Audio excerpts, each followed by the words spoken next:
Asseyez-vous. Nous avons à bavarder longuement. Non, merci, je ne fume pas. Dans notre métier, ça peut être dangereux. Mon cher ami, je vous ai demandé de venir à mon bureau ce matin pour envisager votre avenir avec vous.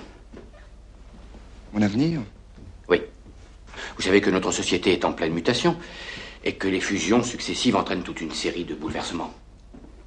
Vous avez poursuivi courageusement votre tâche et vous vous êtes certainement posé beaucoup de questions. Nous sommes maintenant obligés de faire des choix. Et je veux les faire avec vous. Vous comprenez bien qu'il n'est pas possible de garder 2 directeurs techniques pour une unité de production relativement modeste. Évidemment. Et puis il faut bien qu'il y ait un chef, et nous avons choisi Vestrat. Dites-le carrément. Je suis licencié. Non, n'est pas question. Au contraire, nous avons pensé vous confier une autre tâche, plus difficile. Vous avez peut-être entendu parler du tissage Brocéliande qui a récemment rejoint notre groupe. C'est à Cholet. Mais je connais. C'est là-bas que j'ai débuté. Nous voudrions le transformer en unité de confection. Et nous avons besoin d'un directeur sur place. Pour habiter à Cholet? Bien sûr.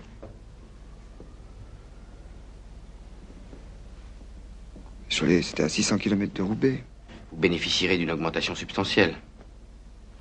Voilà la proposition que je voulais vous faire. Réfléchissez, parlez-en à votre femme, allez voir sur place. Mais je suis obligé de vous dire que votre refus me poserait des problèmes. Dans notre coin, dans le Choletais. Une affaire de tissage en déconfiture qu'on voudrait transformer en unité de confection. Il y aurait d'abord une période de transition, déménagement des métiers, il y en a qui tournent encore, réfection des locaux, et ensuite la mise en route pour de bon.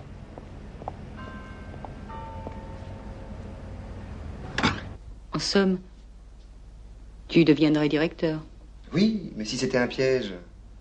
C'est un boulot que je n'ai jamais fait. Énorme. J'aurais 200 personnes sous mes ordres. Faudra que je me mette au courant. À moins qu'ils veulent que je m'enfonce un peu plus, et puis pouf, dehors. Tu dois avoir raison. Il faudrait demander mon changement. Dans l'enseignement, c'est pas si simple que chez vous, dans le privé. Il faudra déménager. Tout ça pourquoi? Attention. C'est quand même pas complètement négatif. D'abord, il y a une sacrée différence de salaire. C'est trop important pour toi.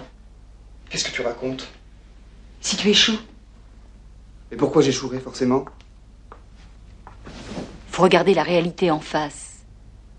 Pendant 20 ans, tu as été un exécutant. Aujourd'hui, tu prendrais une pareille responsabilité? Pourquoi pas? J'ai pas envie de m'en aller. Je me plais ici. On a presque fini de payer la maison. Je me suis bien habituée à mon poste et j'ai des collègues avec qui je m'entends bien. Les gosses ont tous les atouts pour faire de bonnes études, l'université à proximité. Et tu voudrais qu'on envoie promener tout ça pour retourner dans ce trou? Non, non et non! Ah tiens, tu me rappelles mon père. Chaque fois qu'on parlait d'un changement dans nos méthodes ou d'aller travailler en ville, il nous sortait son oncle d'Amérique. Qui a fini clochard à Chicago? Ça, c'est ce que disait mon père. Mais c'est pas prouvé. Alors tu acceptes? Viens, ne compte pas sur moi. Thérèse. Thérèse. Thérèse.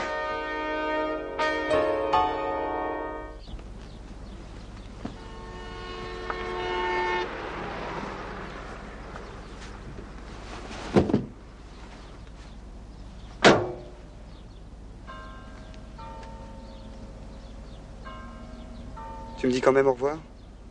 T'es bien décidé? Même je le voudrais, maintenant, je peux plus reculer.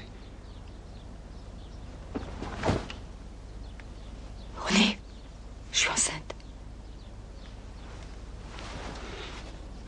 Tu me dis ça maintenant? Il y a longtemps que tu le sais? Va vite.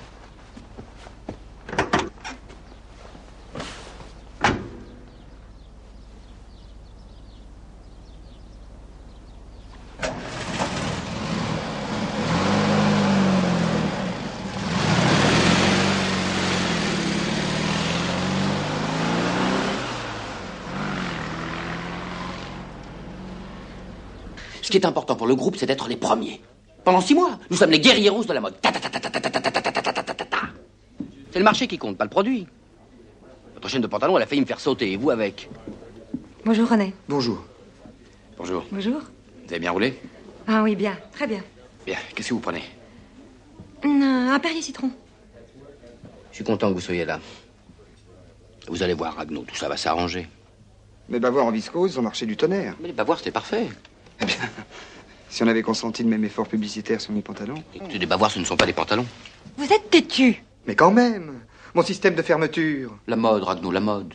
Enfin, il me semble que Janine vous avait suffisamment mis en garde. Il y a 1 an, quand vous avez eu cette idée de mettre en route une chaîne de pantalons, vous saviez que c'est drôlement long à démarrer une chaîne. Et la mode, elle va vite. Bon, résultat, vous voilà avec des centaines de pantalons sur les bras qu'on est obligé de solder. Alors, vous étiez chargé de renflouer une affaire. Maintenant, vous appelez au secours. Bon, mais tout ça, c'est le passé. Le groupe accepte de vous accorder un prêt. C'est une bonne nouvelle, ça. À certaines conditions. Je meurs de faim. Pas vous? Je crois que vous êtes un fin gourmet.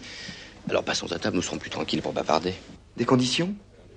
Mais quelles conditions? En gros, ce qu'on vous propose, c'est un partage des responsabilités. Hein? Vous êtes plus un technicien qu'un gestionnaire. Alors, la gestion serait prise en charge par un directeur administratif, et vous pourriez vous consacrer entièrement aux problèmes techniques. En clair, je suis rétrogradé. Non, vous aurez moins de travail.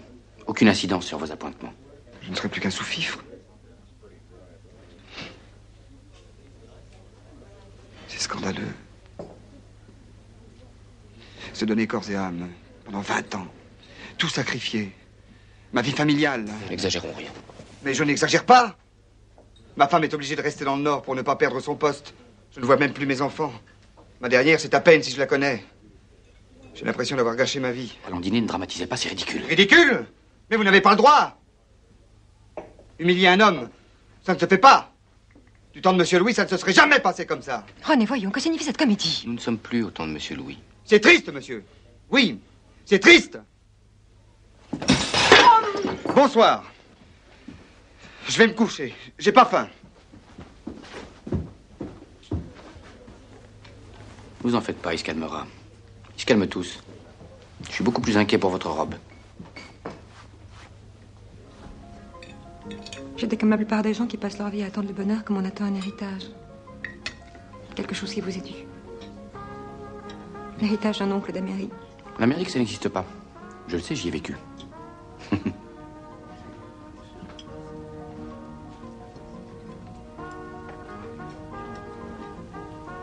Qu'est-ce que je vous disais?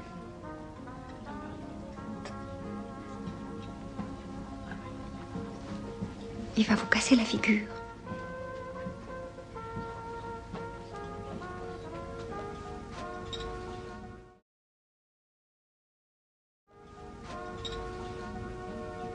Je vous prie de bien vouloir excuser ma conduite de tout à l'heure. J'étais ridicule. Je n'y pensais même plus. Asseyez-vous, mon cher. Vous allez manger quelque chose avec nous.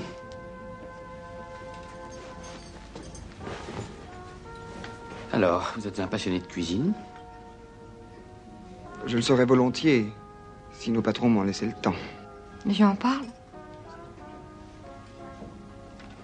Et s'il vous payait pour que vous ne vous occupiez que de ça? Quoi? De cuisine? De gastronomie. Ce que va vous dire Janine est tout à fait confidentiel. Un de nos cadres à Paris est comme vous un enragé de cuisine. Alors, voilà l'idée qu'il a eue. Associé à notre groupe spécialisé dans le textile... Mais quelle expérience du franchising dans la distribution? Oui, une chaîne d'une 40aine de magasins d'alimentation. De très haut luxe. Où on vendrait des produits cuisinés qui sortiraient vraiment des cuisines des plus grands chefs. Je vois pas ce que je viendrais faire là-dedans. On va avoir besoin de gens compétents pour diriger ces magasins. En quoi ça consisterait? Un contrôle dans la qualité des produits, conseil aux clients, les aider à composer un menu, à choisir un vin, goûter les plats. Est-ce que vous fournissez le tablier et la toque blanche?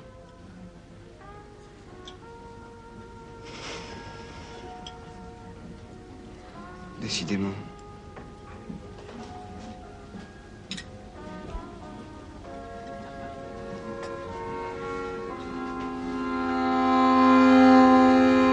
Vous en faites pas, il se calmera. Ils se calment tous. Je suis beaucoup plus inquiet pour votre robe.